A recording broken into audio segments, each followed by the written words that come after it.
the ethics of biomedical research. We shall go through the slides at the right pace, and please feel free to write your questions in the chat at any time, so that I can answer them. بإذنه تعالى. Okay, now I will go to my presentation.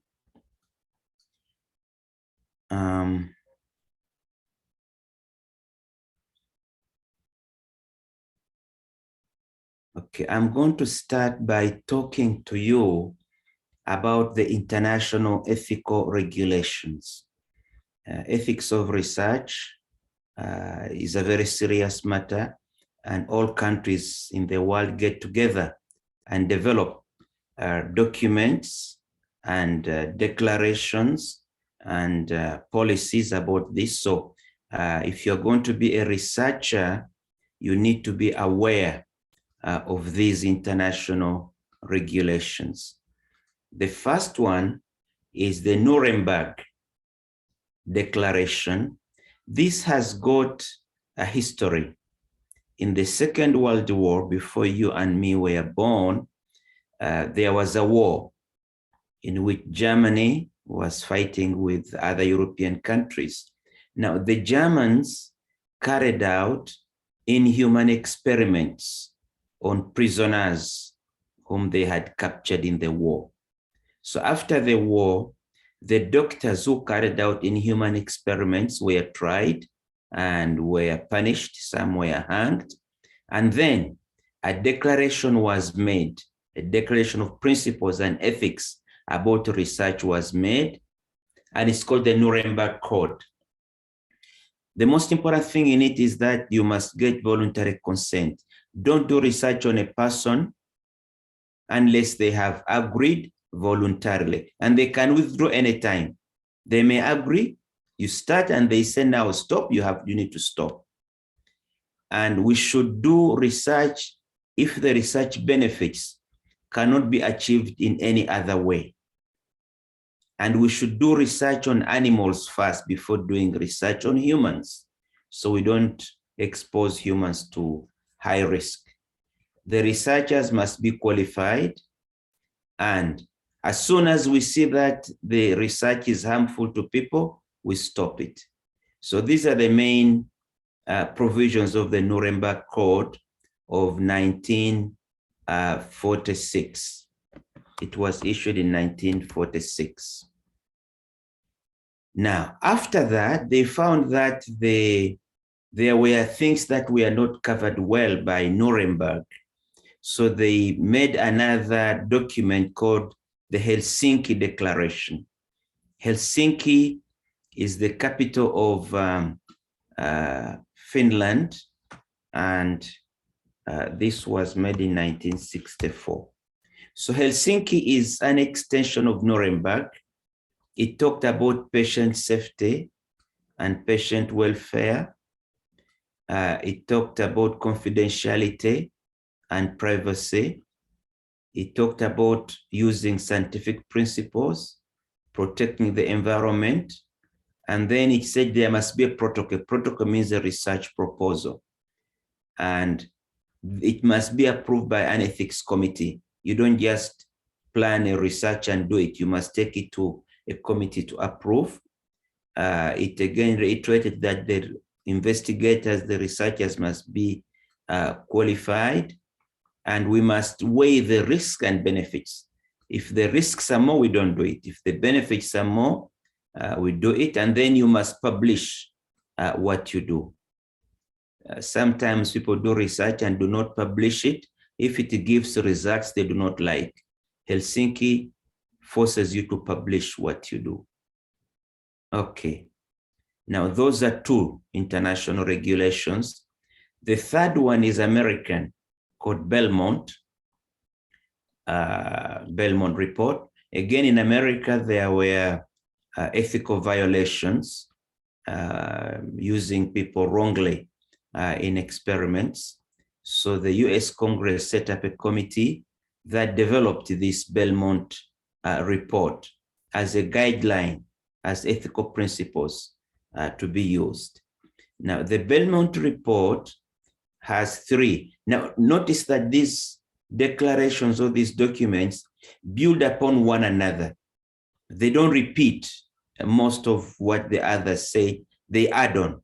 Now, the BELMONT report added on this aspect that we must respect the person whom we are doing research on. We must make sure that there is benefit from the research, and we must do research with justice. For example, don't do research only on the poor people. If you're going to do research, do it so that everybody takes the risk, the poor and the rich. So the BELMONT report had these 3 principles. Then the World Health Organization also issued regulations on good clinical research practice, GCP. It has also the following principles. They are similar to what were in the previous documents. Maybe one addition is that the manufacture of the drugs to be used must be produced in a quality way to make sure that the drugs are safe, the highest level. Then there is another committee called the CIOMS. It has got also ethical guidelines, and they are again similar to what has been said before, but it added on compensation for injury. If you are doing research on a human and he's harmed, you have to compensate them. And then it talked about the sponsor. Research is sometimes paid for by companies. The company must provide healthcare services to the people who are part of the experiment it is sponsoring.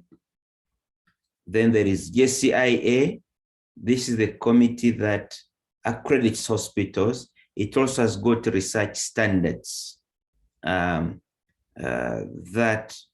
roughly like what has been covered in previous documents, but it adds on about informing patients about your selection procedure. So these are international documents that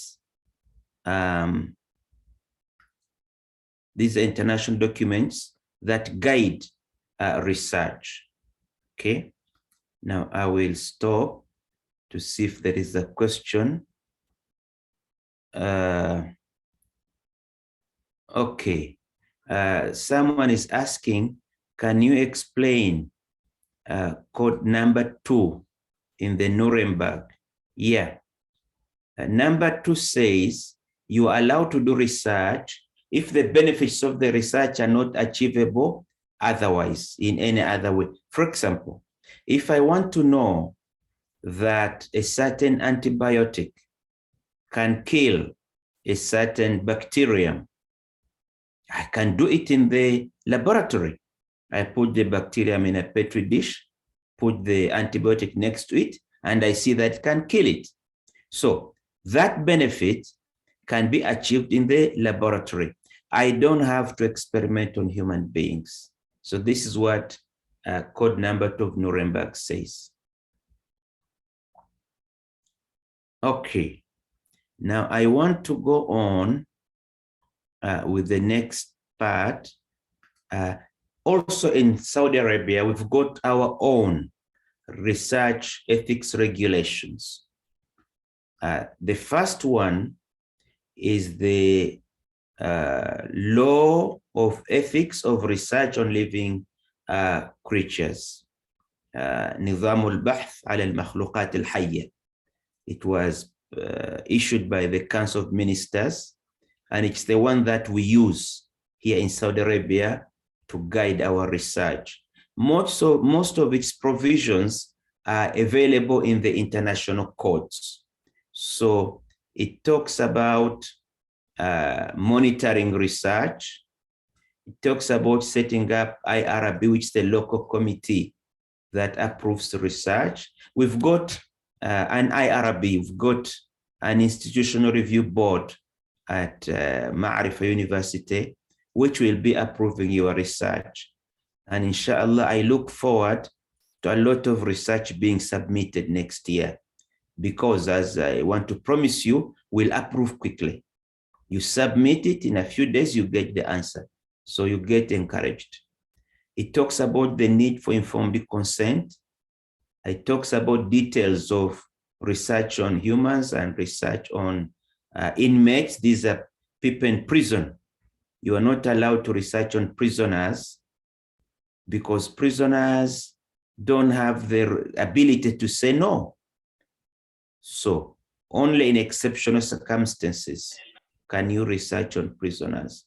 Research on genetic material, this is very strict, because as you know, if you research on genetic things, you get to know genetic information.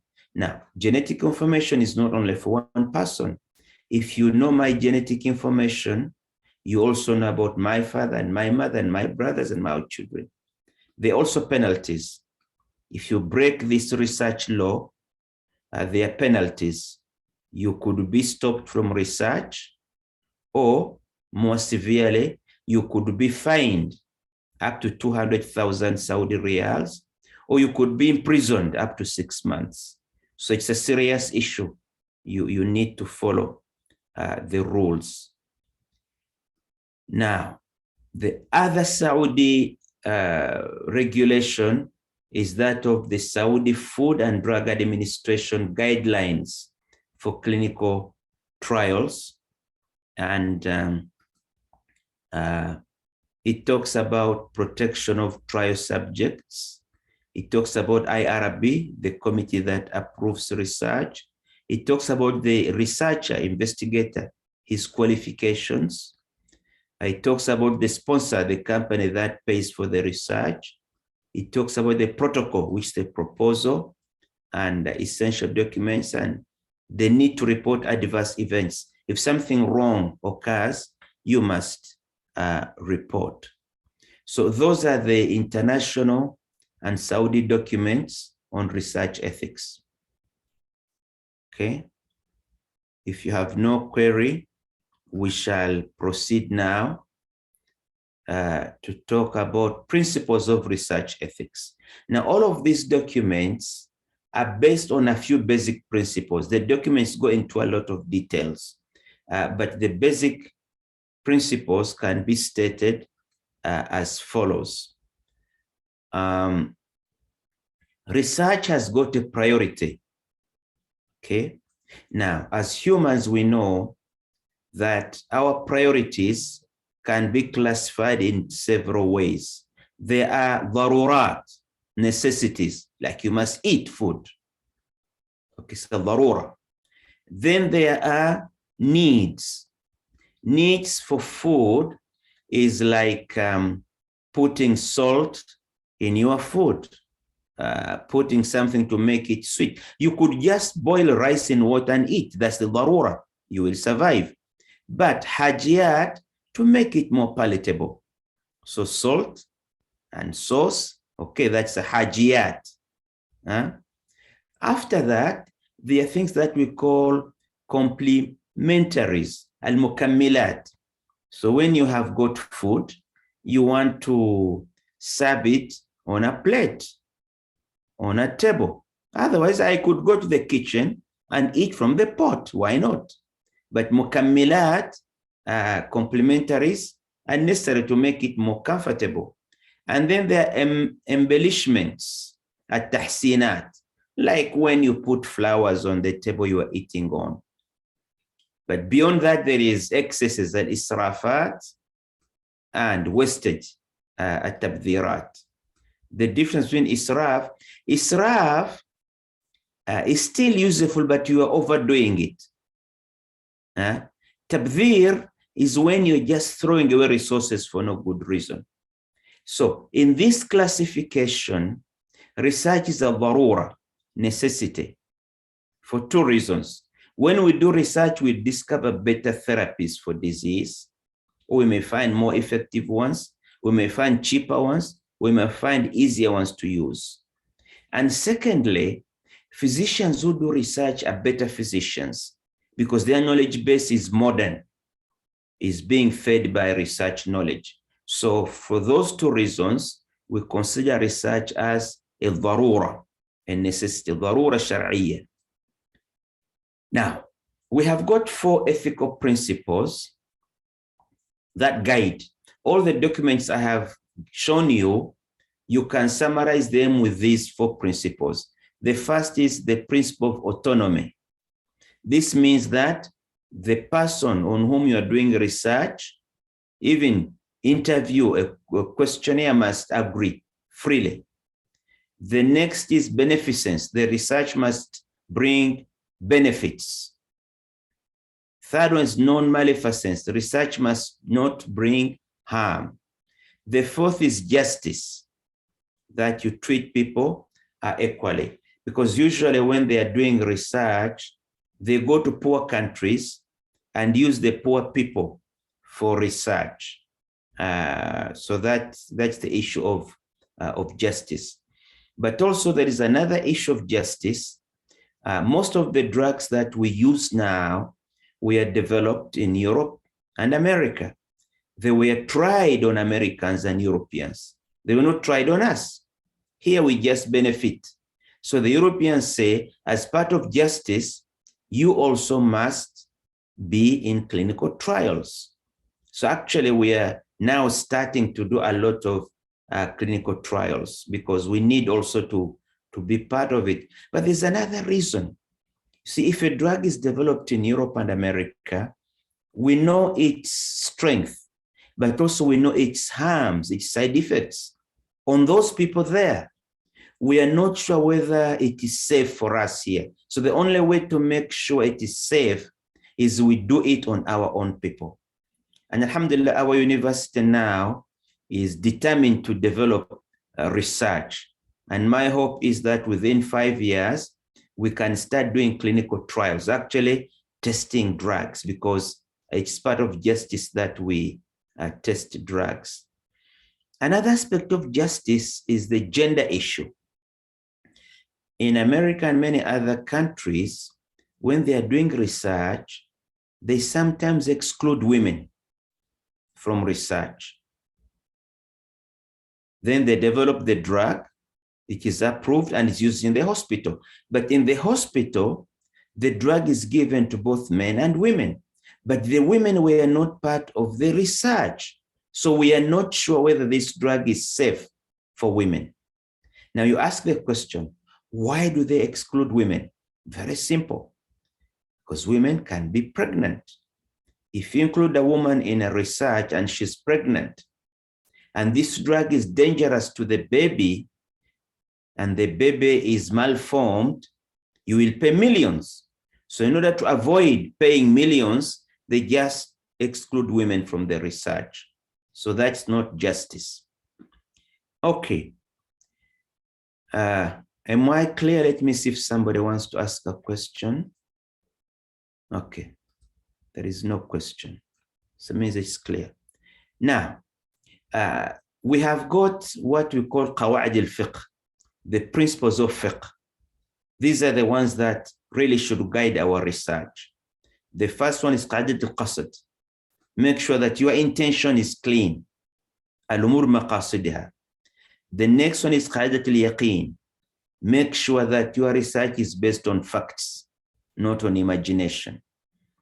The third one is qa'idat al-dharar. This has to do with injury or benefit. Actually, the 4 principles that I mentioned before that I used in Europe and America, in our system here, they fit only under one, the principle of injury. So autonomy, the patient decides, That's to protect himself. Beneficence is to bring benefit. Non-maleficence, no harm. And justice, again, is preventing harm due to discrimination. So the 4 principles I mentioned before fit only under one of the Sharia principles. Then there is the principle of hardship, قاعدة المشقة. This says when things are difficult, we can relax the law. Like, for example, in normal circumstances, a woman shouldn't see the aura of a man. But قاعدة المشقة, when we have got a medical situation, when the only doctor available is a female, we can allow it. This is called الضرورات تبيح المحظورات. The last one is قاعدة العرف. You need to follow the established custom or precedent. So when you are doing research, you need to follow the guidelines. You don't just work on your whims. So those are the QAWA'ID in research. So the major medical issues in research actually are 2. The issue of informed consent and the issue of the benefit and risk. Now, informed consent is frequently violated. A lot of times people do research without getting consent. Remember, even if you are doing a questionnaire, you must ask the person whether he agrees to be interviewed, because they have got a right to say no. Informed consent is a right to protect life, because the patient is the one who is most concerned about his life. He should therefore be the one to consent. Sometimes there is self-interest in consent. Sometimes we may push somebody to agree to go into research because the doctor wants to do research quickly and publish a paper and get promoted. So self-interest could be a problem in research, and we have to be careful about it. And competence. Competence means ability to consent. Yes, consent is necessary, but some people may not be able to consent. Like children cannot consent. Somebody with impaired intellect cannot consent, in which case a relative has to consent for them. So informed consent is the most important ethical issue in research. The next most important is consideration of the benefit and risk. When we do research, following the قاعدة الضرر, principle of injury, we must make sure that we minimize the risk, that the risk to research subjects is minimal, and we maximize the benefit. And if there is anything that goes wrong in the research, we report it immediately and manage it. So those are the 2 most important things that we look out in research. I'll stop and see if there is a question. Yeah.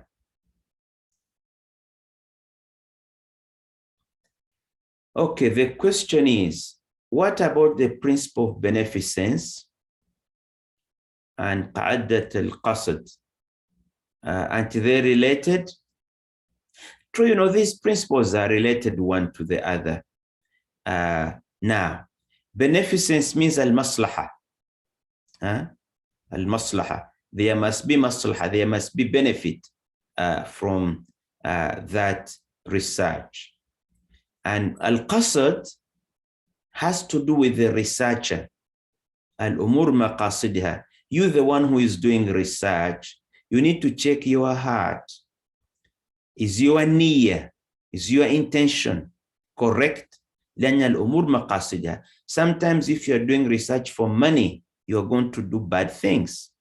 If you're doing research for benefit, you are going to do good things. So, yes, maslaha and qasd can be related, because al-maqsood, the intention is to bring benefit to people. Now, I want to make this very clear, actually, because people may get confused. In research, the benefit is not for the person being done research on, not for the research subject. The benefit is for the whole society, because we do research by testing a drug on people, and the answer we get helps everybody in the community, not the person only who is inside the research. Now, as I said, consent is very important. Here I'm showing you the consent form that we use for exempt studies. An exempt study is a study that is just a questionnaire interview. So when you are going to interview somebody, you tell them the following things. You are being asked to voluntarily participate in this research. The purpose of the study is to understand. You tell them what's the purpose.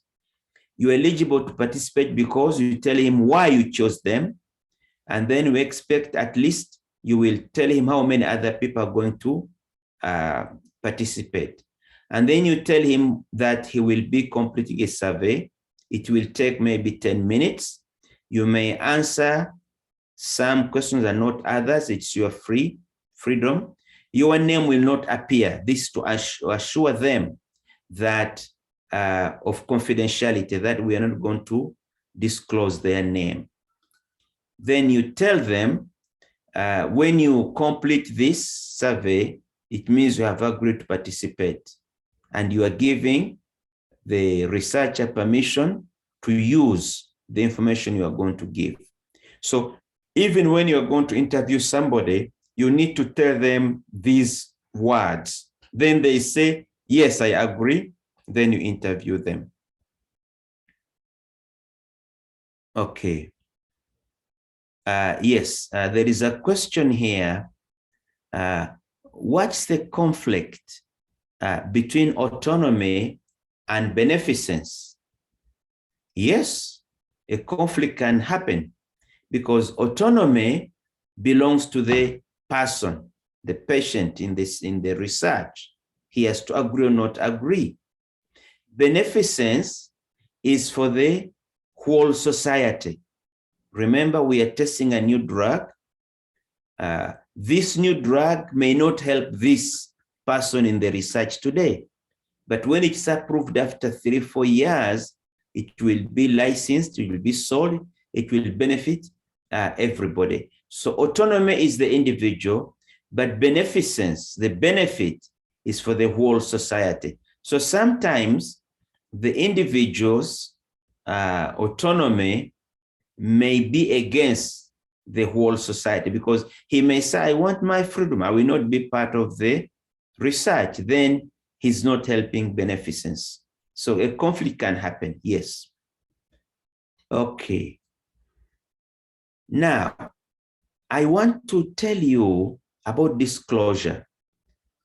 If you are going to do a research that involves intervention, you must disclose details to the people before they agree.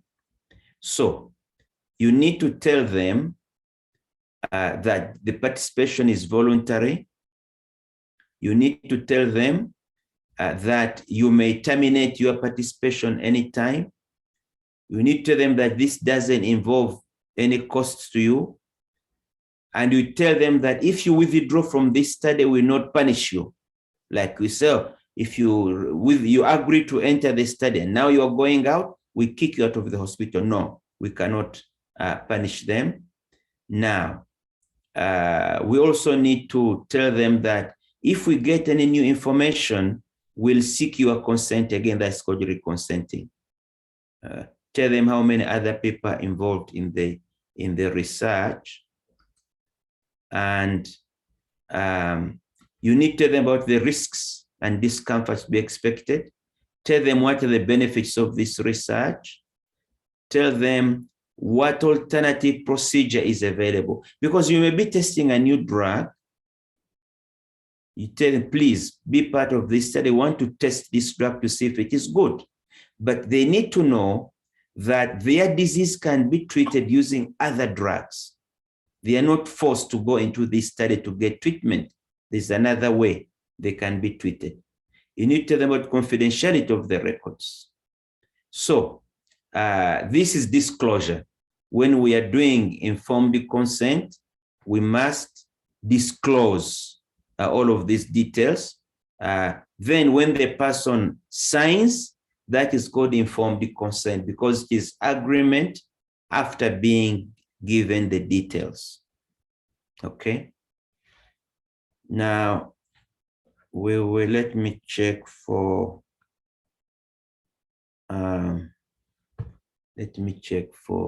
questions. Okay. Now we'll go on to the next part of our presentation, which is about IRB, the Institutional Review Board. This is part of ethics because IRB is responsible for making sure that research ethics are followed and are maintained. The IRB at Al-Ma'arif University is going to play that role. It approves your research. This is the first thing that they do. They approve the research because they want to make sure that the research is according to ethical regulations. And then as you start doing the research, they keep on approving things that arise.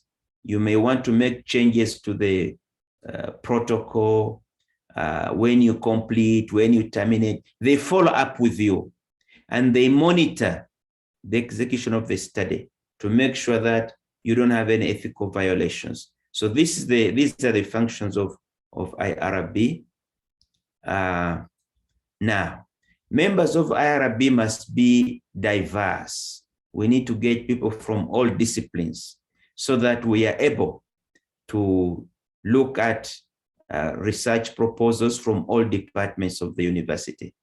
That's why we need a bigger committee. Now, you will be submitting proposals. We need an application form. This normally we are going to make it very simple. We don't want too much bureaucracy. The application form actually has administrative information. Then you attach the proposal, the protocol. If you have a questionnaire, you attach your questionnaire also. The proposal explains the title of the research, the background, the objectives, and the methodology. Then you attach your CV. We need to check if you're qualified to do this research, and you need to attach a certificate of passing the research ethics course. This course is available on the website of Madinat al-Malik Abdul Aziz al-Ulum wa Taqniya. You go there and you take a course about 20 minutes. You read up things and then you take an examination, an MCQ examination. When you pass it, they give you a PDF certificate which you attach to your application to IRB. So this is what you submit to IRB. What do we look at to approve the research? We have got simple criteria, but we take them seriously. One is informed and voluntary consent. Two, we want to make sure that there is confidentiality of the data, that people's secrets will be kept. And one of the things we look up for is to make sure that the name or the national ID or the telephone or the address of the person is not on the records. So nobody can see the research records and know to whom they belong. We check the scientific merit, the scientific background. We check the qualifications of the researchers. Do they have enough education and training to do this type of research? Also, we check about the research facilities. Don't tell us you're going to do a clinical trial when we know you don't have a hospital. And also check for conflict of interest. Conflicts of interest usually arise because there is money involved in the research. So we check for that. So that is about IRB. Let us see. We have a question. Yeah. Okay. The question is,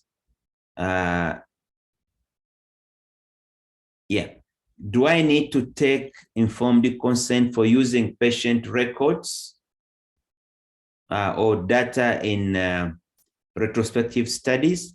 No, you don't need to take informed consent from the patient if you're going to use stored data or you're going to use stored tissues. You don't.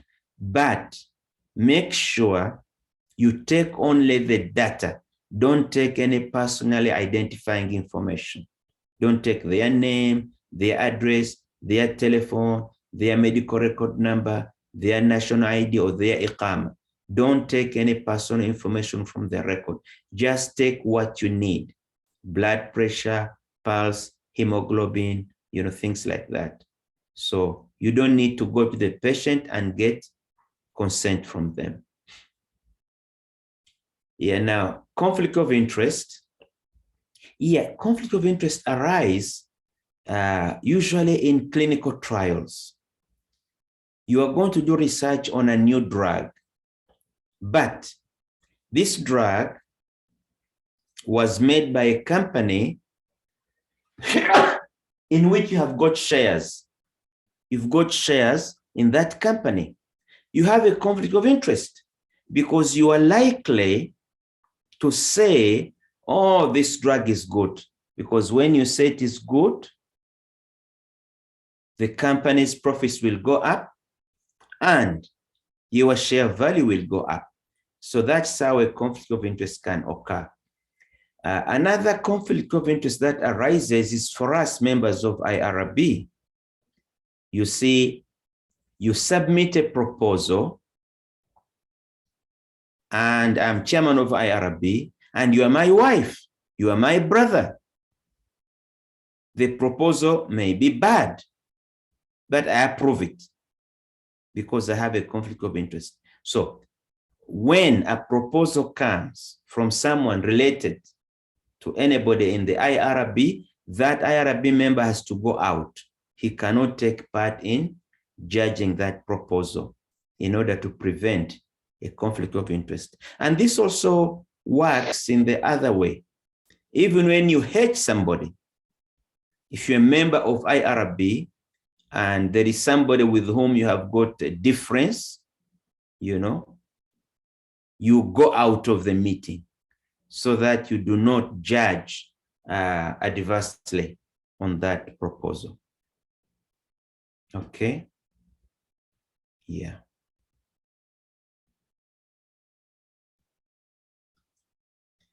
Now, I want to talk briefly about research malpractices, but this will be covered in a subsequent lecture, but I need to mention it briefly because it's part of ethics. I have said what's the good ethics, but also I must talk about what is bad ethics. Originality. When you write a protocol, make sure it is your work. Don't copy and paste. Any information that you quote, you must cite. You must tell us where you got that information. See, because not your information, somebody else's information. That's originality. The next thing that we have to avoid is plagiarism, copying from other people without acknowledgement. You will have a presentation on this, so I don't have to go into details, but it's a serious violation of ethics, and people take it lightly. People don't get worried about it, but it's a serious problem that we must all be careful about, the problem of plagiarism. Now, plagiarism is something that you need to check for. So you will be told in the lecture about how you can check your document to make sure it doesn't have plagiarism. And also in IRB, we do run the proposal through a plagiarism software to make sure that it's all original work. And for that reason, we don't want you to submit your research on a template. We want you to submit your proposal in Word so that you give us only your words. If you submit it on a template, the template already has got many words in it. And the plagiarism software may say, oh, this looks like another document. So in order to check plagiarism correct, you must give us only a pure Word document, your own work. Now, you also need to learn how to protect your ideas from being stolen. See, people may steal your ideas. So you need to learn how to protect them. And another measure is confidentiality and privacy. Please, any data you collect, you need to keep it confidential and private. Don't talk about it to anybody, and don't leave it where other people can read it, because that will violate privacy. And then there are things about publication. Those will be explained to you in the other lecture. But I just want to warn you, we don't want omitted author. You start to do the research as 4 people and you leave out 1 when you publish. We don't want a ghost author. You see your friend, somebody writes it for you. We don't want a gift authorship. You put the name of your dean as an author when he didn't participate. So we need to be careful about authorship, but you will get proper lectures about all of this. So thank you very much, and we'll now stop here. I will look for any questions. Otherwise, we will end.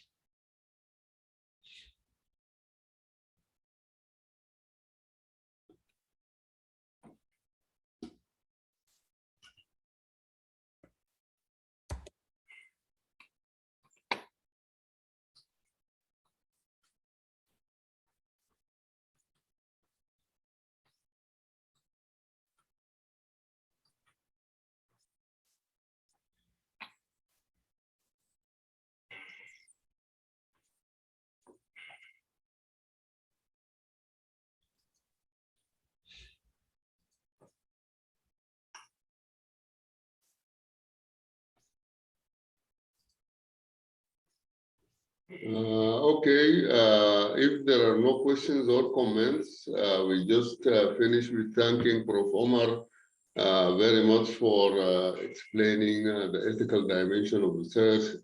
Thank you very much, attendees, and we will see you later, inshallah. By the way, the lecture at 1 might be a recorded one, not I'm waiting for the speaker. If it is going to be a recorded one, we will upload it and then you will see it in the learning management system later on. If it is going to be a webinar, then we will send you the link and a reminder. Thank you very much for the homework. Okay, salam alaikum.